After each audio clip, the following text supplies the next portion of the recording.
Pahinga ka na sa kapayapaan, Senador Lindsey Graham. Nagluluksa ang Israel sa iyong maagang pagpanaw, ngunit hindi ang Islamic Republic. Ikwento ko sa iyo ang tungkol sa pagbaba ng mga kliyente. Ako, isang makamilitar at kontra-Iran na senador ng Estados Unidos, ay nagnanais na maging masaya ang dakilang bansang Iran. Well, Yan ang mensahe mula sa Iran. At mahalaga na maintindihan ng ating mga manonood at tagapakinig na sa Iran, walang malayang media at ang state broadcaster ay nagbibigay ng opisyal na linya ng rehimen. Ayon sa opisyal na linya, Amerika ang dakilang satanas, Israel ang maliit na satanas, at lahat tayo ay masama at dapat wasakin. Walang dapat maloko dyan. Tinawag pa nga niya itong tagapagpasimula ng digmaan at kaaway ng Iran. Ano ang totoo? Mahal niya ang kanyang bansa, ang Estados Unidos ng Amerika. Naunawaan niya ang halaga ng relasyon sa Israel at naniniwala sa pagiging aktibo. Patakaram kanabas ng Amerika na madudulot ng pagbabago sa mundo. Sa mga anti-Semite at isolationist, hindi ako naniniwala. Kalimutan mo na, hindi ako kampi sa inyo. Kampi ako sa Israel. Kakampi ako ng Israel hanggang sa huling araw natin. Sila ang pinakamaasahang kaalyado na maaari nating asahan. Nakakalungkot, hindi niya alam na malapit na pala ang kanyang katapusan nang sabihin niya yon. At pero, tinupad naman niya ang pangako na kakampi siya ng Israel hanggang sa kanyang huling araw. Ang kailangan din nating tandaan na ang Islamikong Republika noong nakaraang linggo sa libing ni Ayatollah Ali Khamenei, ang laruan ni Lindsey Graham ay isa sa mga itinaas ng mga nagpoprotesta, mga pro-regime na nagpoprotesta na may bilog na puntirya sa kanyang muka. Kasama rin sina Pangulong Trump at punong ministro Netanyahu. Kaya una, Profesor, kapag sinabi mong pro-regime na mga nagpoprotesta, parang binibigyan mo sila ng pabor, Ruthie. Mga siga ito na ipinapadala ng rehimen sa kanilang mga bus. Organisado sila. Kapag sinabi mong mga nagpoprotesta, maaaring isipin ng mga tao na, nandun sila dahil sa sarili nilang kagustuhan. Madalas, inaasahan sa mga taong ito na sumama. Nagtatrabaho sila sa isang organisasyon kung saan sabay-sabay silang lumalabas at alam mo na. Mali ang salitang nagpoprotesta. Hindi ko alam ang tamang term pero kung sinusuportahan nila ang rehimen at may larawan pa kay Lindsey Graham na may target, mga siga sila. Pag-usagsapan natin ang issue kung bakit malungkot ang Israel. Hindi lang dahil nawalan tayo ng mabuting kaibigan, tama ba? Isang Amerikanong makabayan na naniniwala sa alyansang Israeli-Amerikano at sa kahalagahan nito para sa parehong bansa at sa mundo. Sa palagay ko, malungkot din sa Israel dahil natatakot kami na baka mawala ang mga tulad ni Lindsey Graham at walang isandaang papalit sa kanya. May pangamba. Una sa lahat, tinitingnan namin ang Democratic Party at nakikita namin na kung gusto mong tumakbong presidente, kailangan mong tumayo at sabihin na laban ka sa Israel at galit ka kay Netanyahu. Parang naging litmus test na ito ngayon para manalo sa Democratic primary. Nakita rin natin ang mga senador na dati hindi naman itinuturi na kaliwa ng partido. Pero dahil balak nilang tumakbo sa pagkapangulo, kailangan nilang magsimula ng ganito. Sa ganitong pagsasabi, nagmumukha na itong isang relihiyosong ritual. Hindi ako uusad sa demokratikong primerya kung hindi ako magsasalita ng negatibo tungkol sa Israel. At sa kabilang banda, meron tayong mga groyper sa Republican Party. At ang malaki nilang tagapakinig sa mundo ng podcast, at iba pa. At may tunay na pag-aalala sa tingin ko sa Israel at sa lahat ng tao na pinahahalagahan ang relasyon ng US at Israel na ang pagpanaw ni Lindsey Graham ay hindi lang tungkol sa kanya, kundi baka patungoan na tayo sa pagtatapos ng isang panahon ng matatag at malapit na pagkakaibigan sa pagitan ng dalawang bansa. Hindi, maganda ang punto mo dyan. At tama rin ang sinabi mo tungkol sa libing sa Tehran. At tama ka, mga siga nga sila. Marami sa kanila ay dinala lang doon, gaya ng sinabi mo, at sila ay tunay na mga barbaro na naniniwala sa jihad, pandaigdigang jihad, at pagpatay ng mga inosente. Pero ang mahalagang punto tungkol kay Lindsey Graham ay naging matindi ang kanyang kritisismo kay Pangulong Trump noong 2016 bago ang eleksyon na yon. Dahil siya mismo ay tumakbo bilang kandidato sa primary ang Republican. Pero pagkatapos mahalal si Trump, unti-unti siyang naging mas malapit sa kanya. Nilait niya si Trump noon. Tinawag niya ito ng kung ano-anong pangalan. Pero pagkatapos nun, natutunan niyang hangaan si Trump bilang Pangulo at nanatiling tapat sa kanya mula noon, nanatili siyang tapat sa kanya mula noon. Sobrang tapat niya na noong sinasabi ni Trump na binibigyan nila ng pagkakataon ang mga negosasyon sa Islamic Republic sa pamamagitan ni na Steve Witkoff at J.D. Vance, Steve Witkoff at Jared Kushner. Nag-post si Lindsey Graham sa social media na noong una pumunta siya kay Trump at pinakalma siya nito kaya napanatag siya. Aaminin ko, medyo kinakabahan din ako noon. Naisip ko, ibig bang sabihin nito na palaging sasang-ayon siya kay Trump? Sa tingin ko, hindi ganoon. Para sa akin, ganito ang nangyari ng sarilinan. Pinakalma siya ni Trump na kung hindi maganda ang negosasyon, malamang ay hindi rin ito maayos. Dahil naging malinaw si Trump nitong mga nakaraang araw, huwag magalala. Hindi siya pipirma sa kahit anong makakasama sa Estados Unidos o Israel.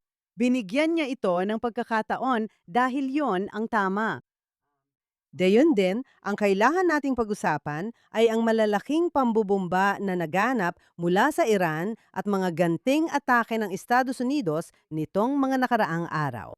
Kaya talagang napaka-interesante nito dahil sa teorya, ang ating ayon sa MOU at sa mga taong nagsusulong at sumusuporta sa MOU sa pagitan ng Washington at Tehran, dapat ay nasa loob tayo ng 60 araw na katahimikan.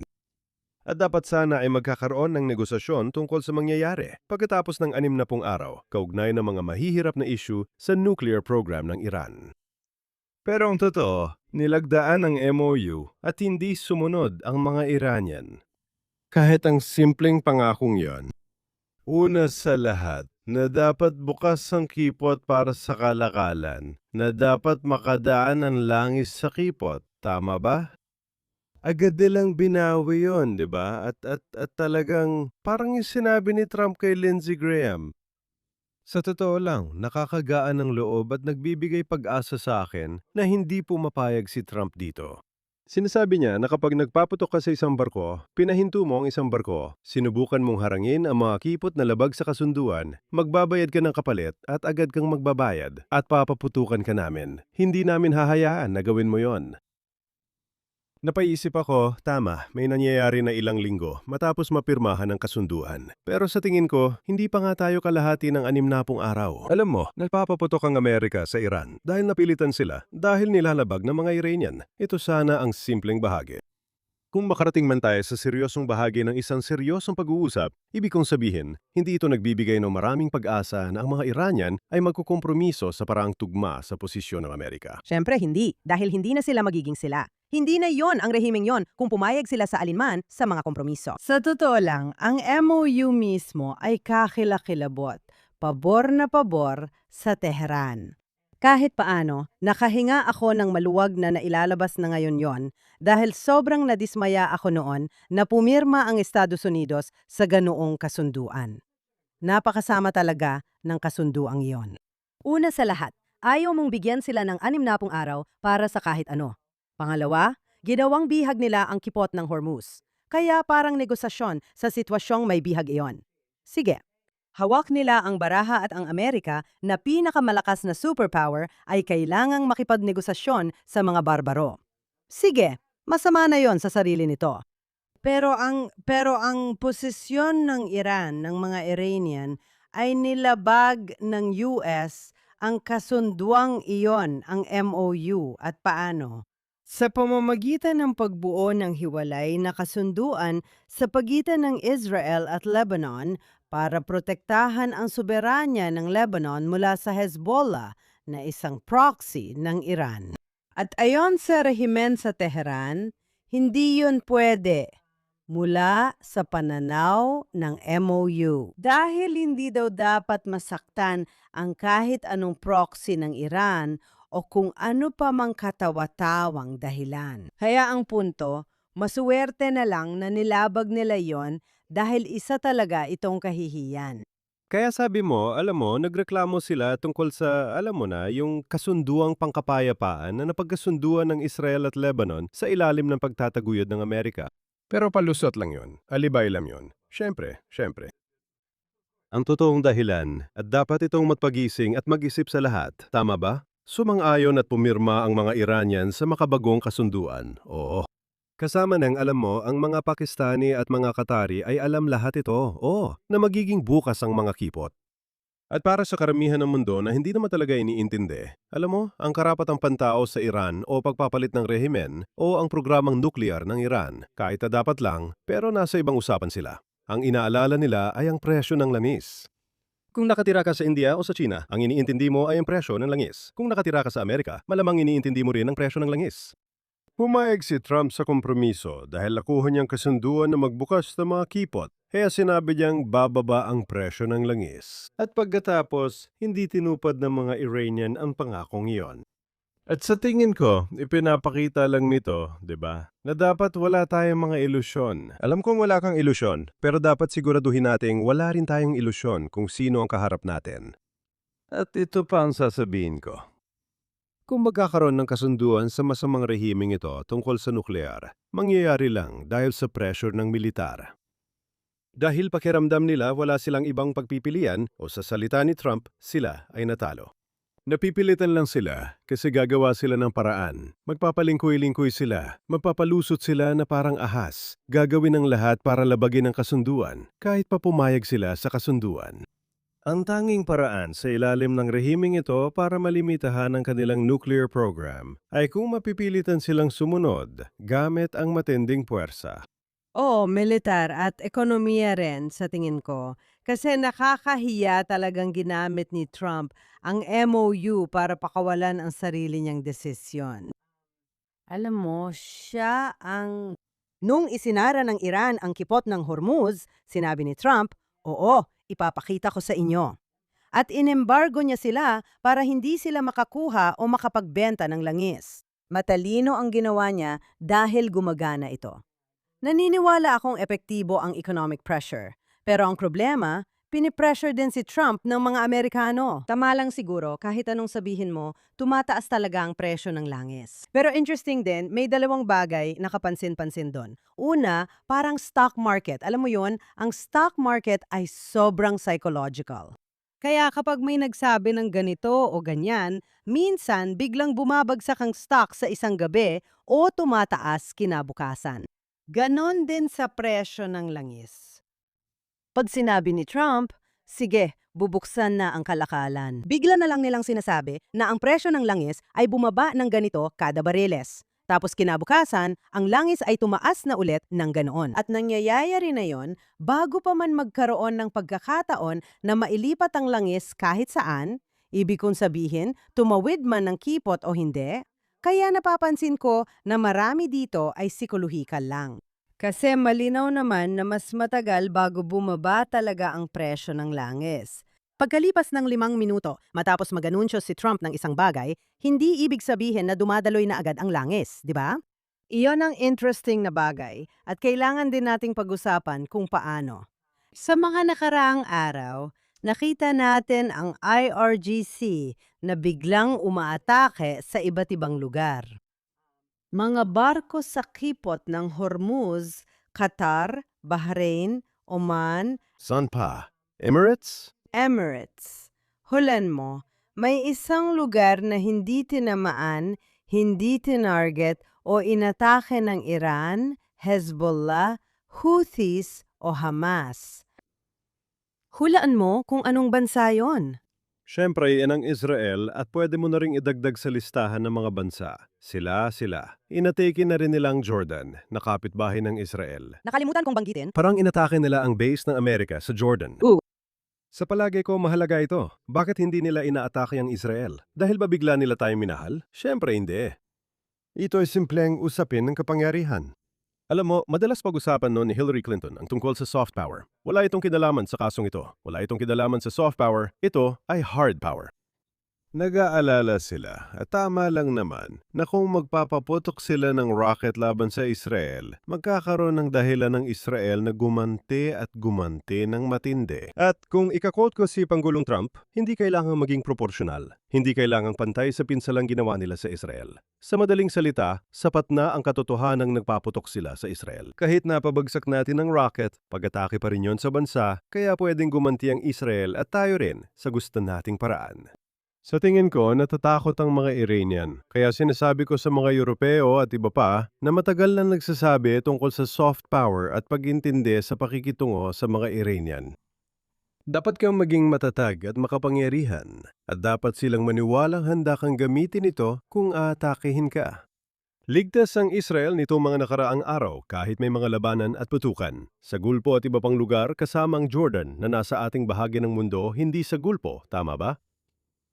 Walang kapalitan tradisyonal na lakas militar at ang kagustuhan at dedikasyon na gamitin ito kapag kinakailangan. Walang saysay ang pagkakaroon ng lahat ng kapangyarihan kung iniisip nilang hindi mo naman ito gagamitin. Tama ba? Ang banta mong gumanti o tumugon ay kailangan kapanipaniwala at kailangan nilang maniwala na naghihintay ka lang ng pagkakataon para gamitin ito. At hanggang ngayon, ang Iran, kaugnay ng Israel, ay nagkukunwaring mabait. Hindi dahil gusto nila tayo, kundi dahil natatakot sila sa atin. Bumabalik ito kay Machiavelli. Gusto natin magustuhan ng iba, pero mas mahalaga na katakutan ka nila. At na tinatakot nila si Netanyahu at kung ano-ano pa. Na sa mga rally nila, may mga poster at may target sa ulo niya. Pero hindi na sila nagpakawala ng mga missile. At saka, alam nila na ang Israel Defense Forces at Air Force na lahat kami, handa kami. Isang natutunan ng Israel mula nakaraang taon ay hindi pala kalaking banta ang Iran gaya ng akala natin. Ibig sabihin, handa kami at malakas kami at bagsak ang kanilang air defenses, bagsak ang kanilang hukbo, maraming bumagsak at handa kami. Kung magpapakawala sila ng missile, gaya ng sabi ko, malaking kapahamakan yon sa kanila. Pero dinadala tayo nito sa isa pang salita na maaaring gamitin. Idadagdag ko lang ang isa pang bagay. Ipinapakita nito na nauunawaan ng mga Iranian ang kapangyarihan at natatakot sila rito. At ang ibig sabihin nito ay, ano ang dapat gawin ni Trump? Dapat kumbinsihin ni Trump gamit ang kapangyarihan na wala silang ibang opsyon, kundi ito pa rin ang kanilang mga obligasyon sa ilalim ng MOU.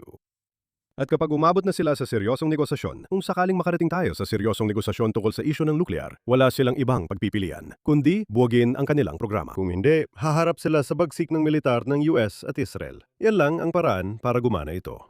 Tama ba? Ang tanging hindi ko lang sinasang-ayunan sa'yo, syempre, sang-ayun ako dyan, maliban lang sa salitang negosasyon at kasunduan. Kailangang ipakita ng Estados Unidos sa Iran kung sino ang boss at tama lahat ng sinabi mo. Kailangan nilang malaman na may puwersang militar na handang gamitin ito at natalo na sila sa digmaang ito, na totoo naman. Ang problema, malaki ang epekto ng persepsyon sa gitnang silangan. At kung magsimula sila at kapag narinig nilang gustong makipag-usap ng Washington, nakikita nila yon bilang kahinaan. Kaya nga hindi, kung hindi nila, ano? Ang kailangan gawin ni Trump ay sabihin kung gusto ninyong mabuhay at gusto ninyong magkaroon ng isa pang pagkakataon na mapakain ang inyong mga tao. Ibibigay ninyo sa amin ang nuclear dust. Ibibigay ninyo sa amin ang anumang hinihingi namin. Wala kayong MOU at walang negosasyon. Panalo kami, talo kayo. At sa ngayon, hindi pa natatanggap ng rehimen ng Iran ang malinaw na mensaheng iyon. Pero ito ay nagdadala sa atin sa salitang deterrence, kung saan sinabi mo, totoo na ang Israel ay may hard power at iba pa. Alam mo, mahalagang pag-usapan ito, bago hindi lang ang midterm sa Amerika, kundi pati na rin ang eleksyon sa Israel na magaganap. Mangyayari ito ng may isang linggo. Ang pagitan, may petsa na para sa eleksyon at magkaiba sila ng halos isang linggo. Bakit ito mahalaga? Dahil ang mga laban kay Netanyahu at laban kay Trump na mga grupo ay sinusubukang itulak ang kwento na tayo, Amerika at Israel, ay natalo na sa digmaan. Kahit na sa totoo lang, hindi pa tayo natatalo sa digmaan. Pwedeng sabihin na mula Oktubre 7 ginugol natin ang oras sa Gaza dahil sa ginawa ng Israel at ngayon tinatalakay na rin ang Lebanon at Iran. Ginugol ang halos 3 taon na ngayon sa pakikipaglaban at para saan wala tayong kakayahang magpigil. Lagi nating naririnig ito mula sa mga kontra, oposisyon sa Amerika at pati sa New York Times at iba pa. Ang ideya na ginawa natin lahat ng ito ng walang saysay dahil natalo tayo, tingin ko kailangan nating linawin muna. Alam ko na, mas gusto ko sanang mas maganda ang kalagayan natin ngayon kaysa sa kung nasaan tayo. Sige, gusto kong makita na matanggalan ng armas ang Hezbollah. Gusto kong matanggalan ng armas ang Hamas. Gusto kong bumagsak ang rehimen sa Iran. Ito ang listahan ng mga gusto ko. Sige, at kung ikukumpara sa listahan ng mga gusto ko, ang listahan ng mga gusto ni Mark Regan, kulang pa tayo. At ako'y sana mula Oktubre 7 ay mas maayos na ang kalagayan natin. Sige? Sa kabila ng sinabi ko, may duda ba na sa lahat ng nangyari? Nasa mas mataas na antas ba tayo kumpara noon? Napabuti ba ang ating estratehikong kalagayan? At ang sagot, sa tingin ko, ay isang matibay na oo. Hindi ibig sabihin na wala ng hamon o natapos na lahat ng trabaho. Marami pang dapat gawin. Yung nagsasabing talo na tayo, hindi nila nakikita ang totoong sitwasyon. Sa Gaza, kontrolado natin ang 60% hanggang 70% ng Gaza Strip. May buffer zone ng sundalong Israeli na nagpoprotekta sa ating mga sibilyang komunidad. Dati, halos magkaharap lang noon ang Hamas at ang ating mga pamayanan, kaya kaya nilang sumugod sa border kahit kailan. Maliit na lang ang kapangyarihan ng Hamas kumpara dati. Gusto ko na silang mawala. Sige, baka matagal na, pero paano mo masasabi na nanalo ang Hamas? Hindi yun makatwiran. Ganon din ang Lebanon. Naalala ko, nabanggit na natin ito sa podcast. Nakaupo ako noon sa mga pagpupulong ng gobyerno bilang kawani at may mga nagbibrief sa mga ministro mula sa militar at intelihensya. May 150,000 rocket ang Hezbollah at kaya nilang magpaputok ng sunod-sunod. Mas marami kaysa kayang sagupain ng air defenses natin. Maraming mamamatay sa Tel Aviv, tama? At meron pang iba. Ngayon, ang Hezbollah tulad na Hamas ay anino na lang ng dati nitong sarili. Nandyan pa ba sila? Oo. May mga kailangan gawin pa ba? Oo, pero nabawasan mo na ng malaki ang banta na ito. Napakalubang banta nito sa mga tao sa Israel, sa mga tao sa Lebanon, at sa buong mundo. Oo, tingnan mo rin ang Iran. Sige, sabihin na natin na bukas ay walang mangyayari. Sana hindi yun totoo. Sana ay may makamit pa rin tayo, kahit sa kinalalagyan natin na yon. Naantala ng ilang taon ang nuclear program nila. Gusto ko sana itong tuluyang masira, pero okay na rin na naantala kahit ilang taon. Tama ba? Ang kanilang depensang panghimpapawid ay nawasak, ang kanilang ekonomiya ay nawasak. Tama. Abutin ng ilang taon ang mga Iranians sa pagbangon, tama? Talagang naantala natin sila. Ang pinakaimportante, natatandaan ko ito. Sinabi ng IAEA bago ang mga pag-atake noong nakaraang taon na ilang linggo na lang at magkakaroon na sila ng sapat na enriched uranium para sa bomba. Ngayon, ilang taon pa rin ang kailangan nila. Pwede mong sabihin dapat pa rin tayo mag-alala at totoo naman. Pero may malaki ang pagkakaiba ng ilang linggo kumpara sa ilang taon bago makakuha ng sapat na enriched uranium para sa bomba. Kaya hindi totoo na talo na tayo. Nasayang ang oras at pagsisikap at panalo ang kalaban. Marami pa tayong gagawin pero hindi makatuwiran sabing talo tayo. Sinasadya talaga yan. Kaya dapat mong pansinin kung sino ang nagsasabi nito. Sino-sinong boses ang nagsasabi nito. At ang mga boses na ito ay yung mga ayaw magbigay ng kredito sa gobyerno ng Israel o ng US. Administrasyon, kasalukuyang gobyerno ng Israel at kasalukuyang gobyerno, administrasyon ng US ayaw bigyan ng kahit anong kredito sa anumang nagawa nila. Kaya, una sa lahat, political ito. Hindi lang ito basta irasyonal. Sa isang banda, napakarasyonal nito. Sige, iyan ang isang bagay. Pero ang isa pa ay sila mismo ang mga taong iyon. Sige, at sasabihin ko ito. Kasama rito ang mga tao sa militar ng Israel, intelihensya, iba't iba, at politika, at sa politika ng US.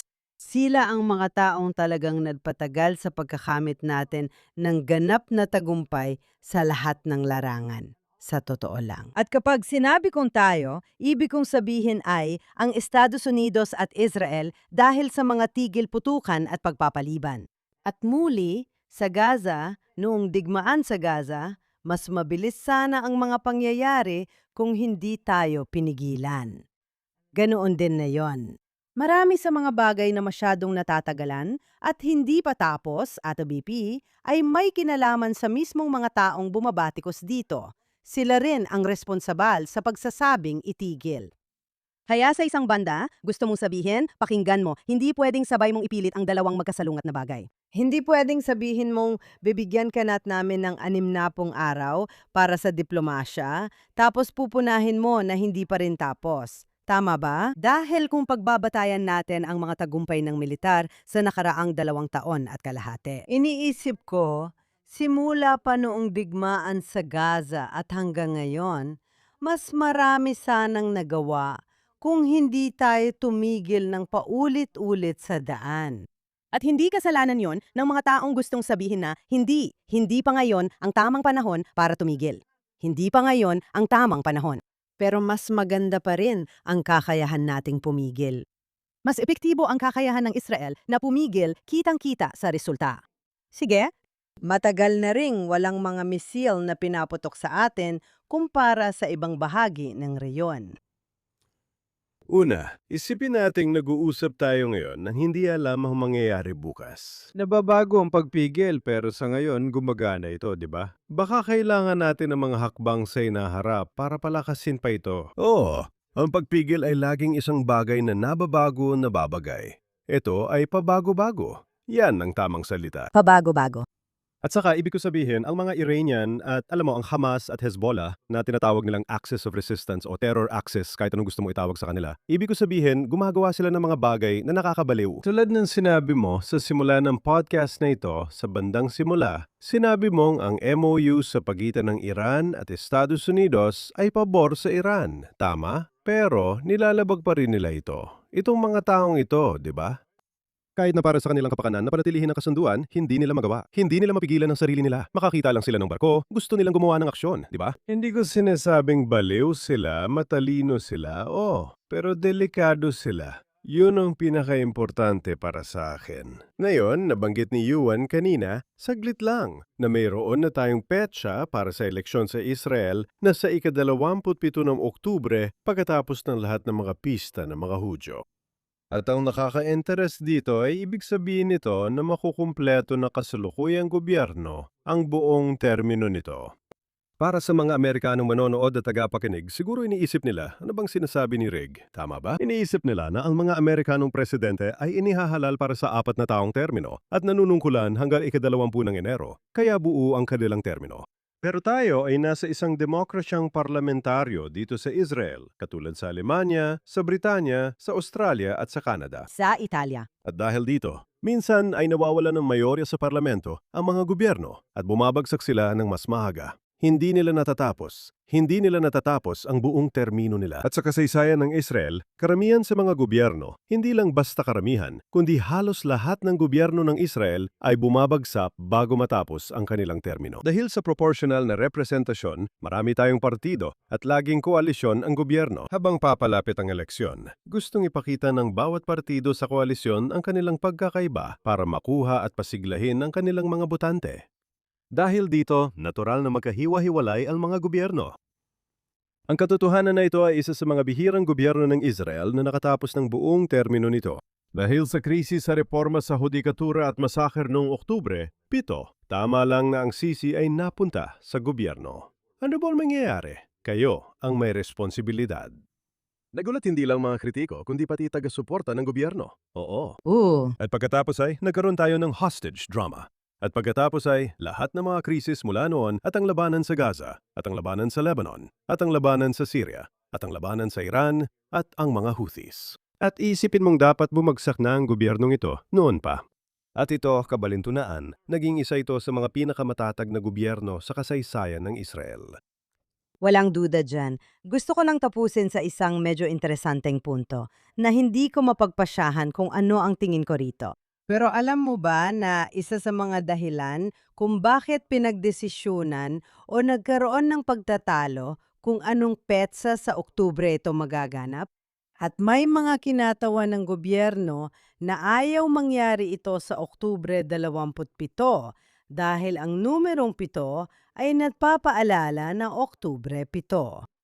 Alam mo, napag-usapan na baka gawin ito sa ika-6 o ika-8. Hindi ko rin sigurado, pero posible. Hindi ko na-check kung anong araw yon, pero alam mo namang kadalasan ang eleksyon sa Amerika ay Martes. Pero may totoong usapan na parang, hindi namin laging iniisip ang ikapito ng Oktubre mula nang mangyari yon. Pero, ginagawa namin. Hindi naman kailangan ng 7 para ipaalala yon, 'di ba? Hindi naman talaga. Maganda rin na may eleksyon na at petsa, kaya makakapagplano na ng bakasyon ng mga Israeli sa Oktubre. Hindi kasi gaya ng mga Amerikano at Australiano, hindi pwedeng bumoto ang Israeli sa ibang bansa. Dapat nasa Israel ka sa eleksyon para makaboto. At may dahilan kung bakit ganoon. Sa tingin ko, napag-usapan na natin yan sa isang naunang podcast. Ibig sabihin, pwede na silang magplano ng biyahe ngayon at pwede ko nang gawin ang gusto ko kahit saan. Bumisita, mag-hiking, o kahit nasa ibang bansa. Kung babalik ako sa ika-26 para bumuto sa ika-27, okay lang. May isang kondisyon. Isang kondisyon. May isa rin akong pag-aalinlangan dahil ganun din ang naramdaman ko at may kamag-anak ako. Naisip ko, ngayon pwede na silang pumunta dito o kung anuman. Isang kondisyon ay kung muling sumiklab ang digmaan. At isinara ang paliparan. Noon, ngayon pwede nang isara ang paliparan o kahit nasa flight ka, kahit pa el-al, pwede kang maipit. Maraming tao ang naipit, sa Israel man o ibang bansa. Kaya kahit ako ay may ganong klaseng tanong dahil pagdating ng Oktubre, hindi natin alam kung ano ang mangyayari. Hindi natin alam, gaya ng sinabi mo, hindi pa natin alam. Maaring luma na ang podcast namin paglabas nito tungkol sa pagpigil o digmaan, kaya hindi namin alam. Pero, yon ang isang pag-aalinlangan. Pero magtatapos ako sa isang punto dahil natapos na ang ating oras. Lahat ay naniniwala na kung gusto ni Trump silang atakihin, gagawin niya ito pagkatapos ng midterms. Tama ba? Iyan ang karaniwan. Maaring mali, pero iyan ang karaniwang paniniwala ng mga tao, tama? Na pwede siyang umatake. Kapag tapos na ang midterms, pwede na siyang sumugal, tama?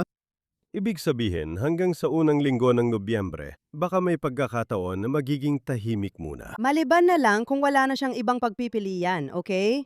Panibagong tangkang pagpatay na naman. Ilang beses na rin siyang tinangkang patayin. At isa pa. Hindi ibig sabihin na di na target ang Israel o di na aatake sa Iran. Di pa natin alam yon. Maaring tama ka tungkol kay Trump at maari ring hindi. Pero hindi ibig sabihin nun na hindi na muling mapupunta ang Israel sa sitwasyong kailangan na naman navigation magtago sa mga bomb shelter. Kung malina na may ginawa ang Iran na pang-uudyok, pero sa tingin ko, hindi gagawa si Netanyahu ng hakbang isang linggo bago eleksyon kung alam niyang makakasama ito kay Trump. Sang-ayon ako dyan ng buong buo. At syempre, ayaw din naman niyang gumawa ng kahit ano bago ang eleksyon natin dahil ayaw niyang mapagbintangan na ginagawa niya ito para makakuha ng pabor sa eleksyon. Palaging sinasabi yan ng mga kaaway niya. Kapag nagdududa, si Netanyahu ay magsisimula ng digmaan para makakuha ng boto. Kalokohan yan. Pero iniisip ko na isa yon sa mga isinasaalang-alang niya. Sigurado ako marami pa tayong pag-uusapan tungkol sa politika ng Israel sa mga susunod na linggo at buwan. Sana magagawa natin ito sa paraang hindi mababagot ang ating mga tapat na tagapakinig at manonood. Sana sa susunod na linggo pa. At ikaw ay magbibiyahe. Kaya gagawin natin ito ng ako ang nasa studio at ikaw ang nasa ibang bansa. Tama, gagamitin ko ang laptop ko. Inaabangan kong makausap ka noon, Ruthie. Ganun din, Mark.